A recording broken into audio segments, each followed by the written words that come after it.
Nu är det dags för en hälsning från Storbritannien.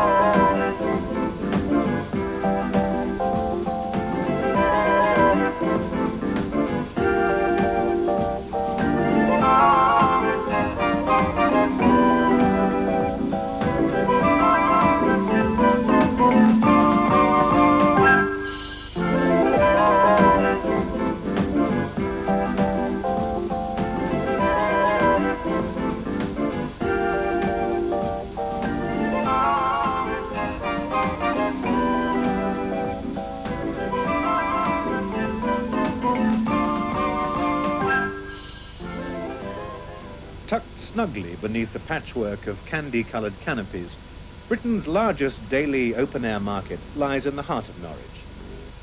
Some 200 stalls line its neat warren of dim passageways, a kind of ordered Oriental bazaar. There's been a market here for 900 years, and even in these hard sell days of hypermarkets and supermarkets, it still opens 6 days a week. But then Norwich is full of the unexpected. Built in a protective curve of the River Wensum, the so-called capital of East Anglia was a flourishing city in medieval days. Since then, only 6 streets have been added to its jumbled centre. It's easy enough to lose your sense of direction as you explore the intriguing web of back alleys. A harmonious medley of architectural styles spans the centuries.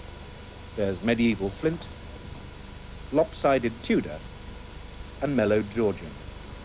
Some buildings reflect Norwich's most wealthy period. It began with Flemish weavers who helped establish England's prosperous cloth industry. The Normans set the seal on Norwich's importance by building the elegant cathedral.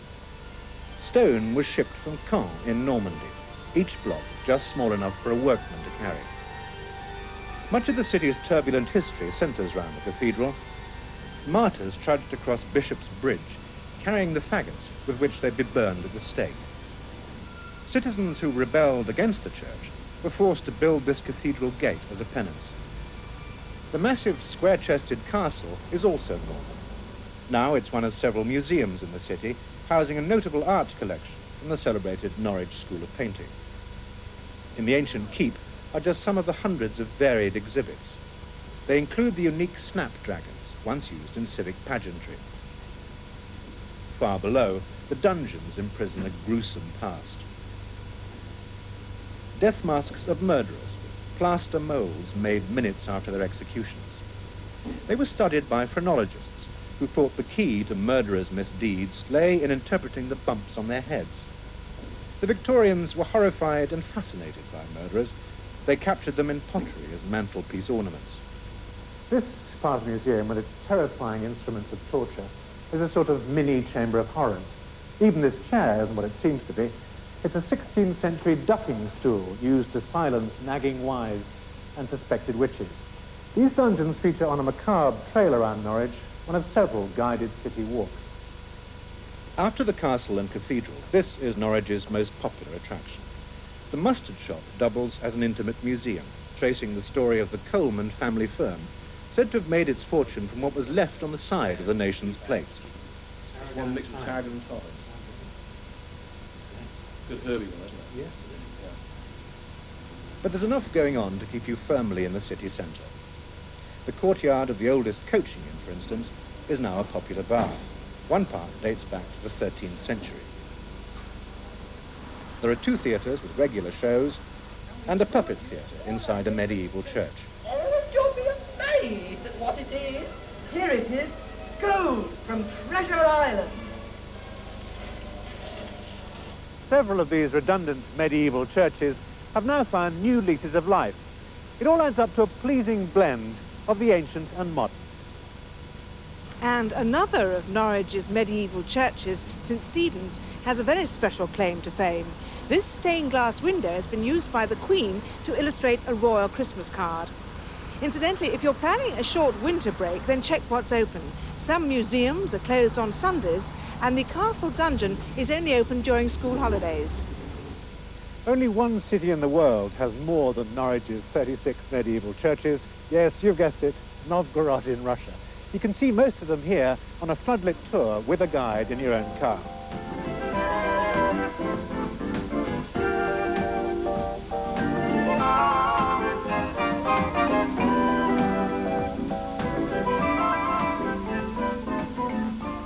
The undercover story of holidays to come. A huge leisure complex for the whole family, with sport and entertainment all under one roof. Only the weather is refused admittance. This is the great indoors. And it took great Yarmouth to take the plunge. The Marina Leisure Centre cost more than £5.5 million. It's a resort within a resort, providing every possible activity round the clock and throughout the year. But since it opened in June, the response from the public has exceeded all expectations. Rival resorts have sent experts to investigate its potential, which means that this is how we could all be spending our holidays at home by the year 2001. In the ocean-sized pool, tropical plants and sunny lighting give a South Pacific effect, with a wave-making machine sending swimmers bobbing up and down like buoys. There's a village pub overlooking a village green, where no showers ever interrupt the game of bowls. More energetic holidaymakers can throw their weight about in the games hall, or discover the loneliness of the long-distance jogger. An Italian-style piazza provides a continental touch, and it features day-long entertainment for the family.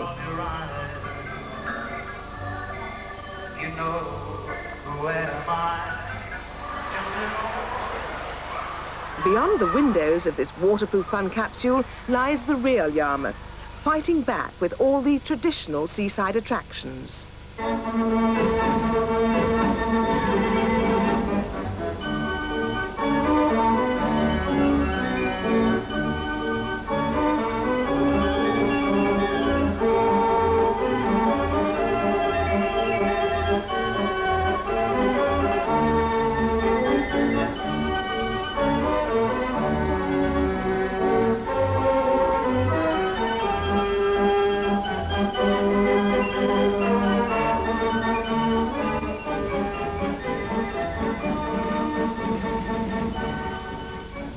Yarmouth's 5-mile beach is never smothered by the tide.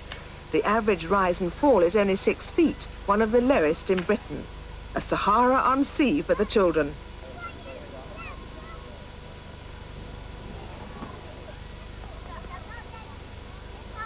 In 1906, a holiday by the sea was an unheard of luxury for ordinary people. But right here, an idea was born, England's first holiday camp. A train brought workers straight to the beach where John Fletcher Dodd had established a tented camp. It was sparkling stuff, the sexes were strictly segregated, there was no mixed bathing, and drinking was forbidden. But it only cost £1 a week. The railway line has almost vanished beneath the sand, but the Yarmouth area has more holiday camps than anywhere else in Britain. Gunton Hall, however, looks more like a country club than a holiday centre. It's set in 66 acres of parkland, with its own boating lake. The Gunton Hall Silver Band serenades swimmers by the heated pool. There's tennis tuition for McEnroes in the making. You can audition for the Archers. Fish for trout or carp. Or try to hold the fort against an army of children.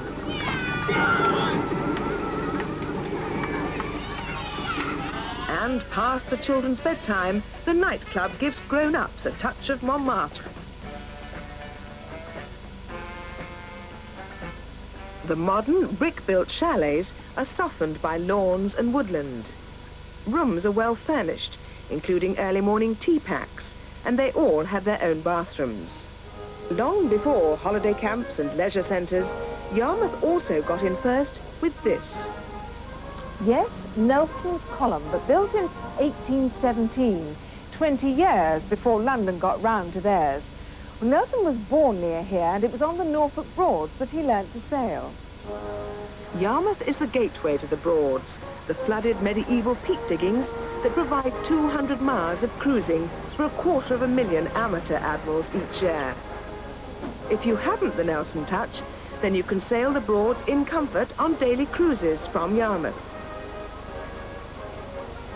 One of the pleasure cruises is the Elizabeth Simpson, the old Yarmouth lifeboat. She was built in 1889 and saved 400 lives in the days when Yarmouth was the centre of the herring fishing industry. 3 herrings crossed with lions, the town's crest, is emblazoned proudly on the 15th century toll house. At that time, a curtain of battlements was thrown around the town, and one of the remaining towers now houses a very odd family. The Norfolk dumplings are the creation of potter Ernie Childs. There are 10 in the family, and he adds a new one each year. It really is a family business, but visitors also can have a go at making their own souvenirs on the potter's wheel. So let's see if I can come up with a present from Yarmouth.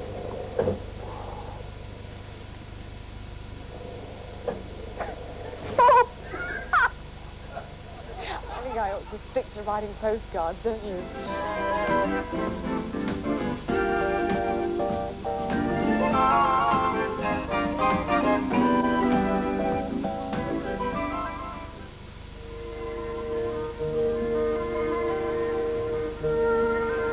Fashioned by wind and water, this ragged jigsaw of islands spreads for some 50 miles off Scotland's northeast corner. Its fertile, gently rounded and treeless landscape surprises most first-time visitors. Only Hoy of the 70-odd islands mirrors the rugged grandeur of the distant highlands. It's here that the North Sea meets the Atlantic. Orkney's coast of sand and rock teems with bird life. The cliffs are almost shaded by clouds of seabirds.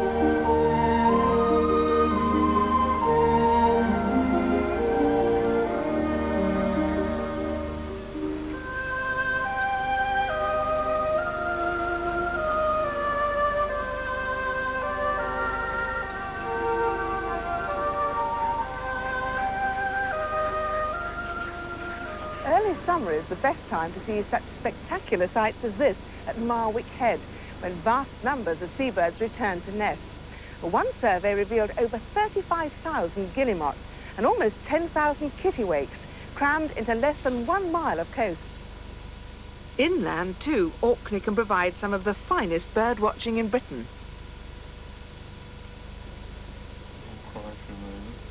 Oh yes, you see that? The black-headed gull has come out of the water now and is standing on a bit of the mud. 9 reserves, run by the Royal Society for the Protection of Birds, are dotted round the islands. All you need is a good pair of binoculars and warm, waterproof clothing. Special bird-watching holidays are now organised from London and 6 provincial airports. These and other fly-drive deals are cheaper than trying to organise similar holidays yourself, as airfares are expensive.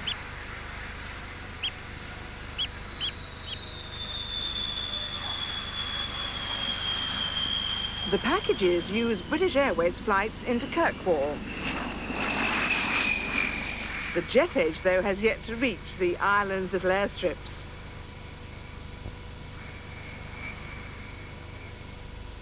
The bird-watching holiday includes a hire car for a week.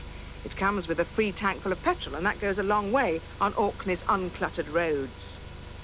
The Hotel Mercaster at Harray is one base for this package. Like most Orkney hotels, it's small and personally run, the sort of place where you're treated with friendly informality rather than as a mere room number.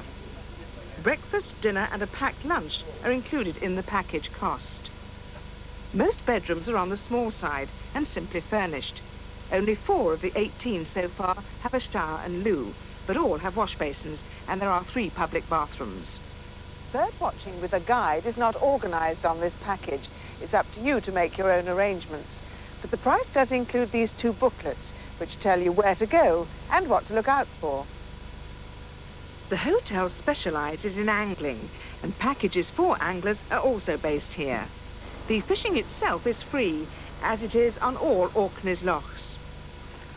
Enthusiasts come here to fish wild brown trout, renowned for their fighting qualities.